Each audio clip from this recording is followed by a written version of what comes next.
بسم اللہ الرحمن الرحیم۔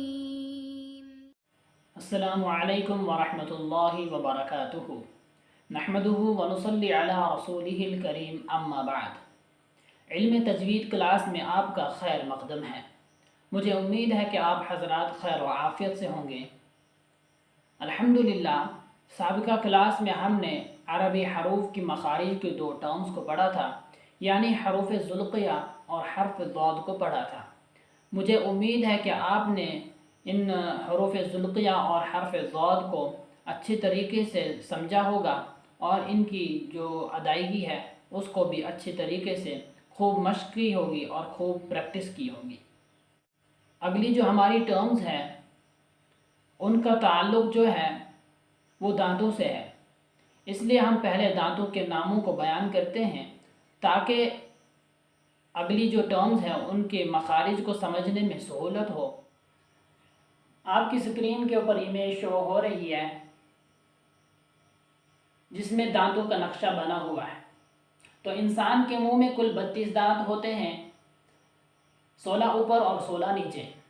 سامنے کے چوڑے سے جو 4 دانت ہوتے ہیں ان کو ثنایا کہا جاتا ہے، یعنی یہ والے جو دانت ہیں، یہ 2 اوپر والے اور 2 نیچے والے، ان کو ثنایا کہا جاتا ہے۔ اور ثنایا 2 اوپر والے دانتوں کو ثنایا علیہ اور 2 نیچے والے دانتوں کو ثنایا سفلی کہا جاتا ہے۔ ثنایا کے برابر میں 4 دانت اور ہیں، دائیں بائیں اوپر نیچے ایک ایک، ان کو رباعی کہا جاتا ہے۔ اور رباعی کے ساتھ میں 4 دانت اور ہیں، دائیں بائیں اوپر نیچے ایک ایک، ان کو انیاب کہا جاتا ہے۔ اور انیاب کے برابر میں 4 دانت اور ہیں، دائیں بائیں اوپر نیچے ایک ایک، ان کو ضواحک کہا جاتا ہے۔ اور ضواحک کے برابر میں 12 دانت اور ہیں، دائیں بائیں اوپر نیچے 3 3، ان کو طواحن کہا جاتا ہے۔ اور طواحن کے برابر میں 4 دانت اور ہیں، دائیں بائیں اوپر نیچے ایک ایک، ان کو نواجز کہا جاتا ہے۔ ضواحک، طواحن، نواجز کو عربی میں اضراس اور اردو میں داڑھیں بھی کہا جاتا ہے۔ یہ جو دانتوں کے نام ہیں ان کو آپ اپنی کاپی پر لکھ لیں۔ مجھے امید ہے کہ آپ حضرات کو اس کلاس کی پوری سمجھ آ گئی ہوگی۔ تو لاسٹ پر یہی گزارش کروں گا کہ میرے چینل کو سبسکرائب کریں اور بیل آئیکن کو لازماً پریس کریں تاکہ جو ہماری اگلی اپڈیٹس آنے والی ہوں گی، اگلی جو کلاسز آنے والی ہوں گی وہ آپ تک سب سے پہلے پہنچ جائیں۔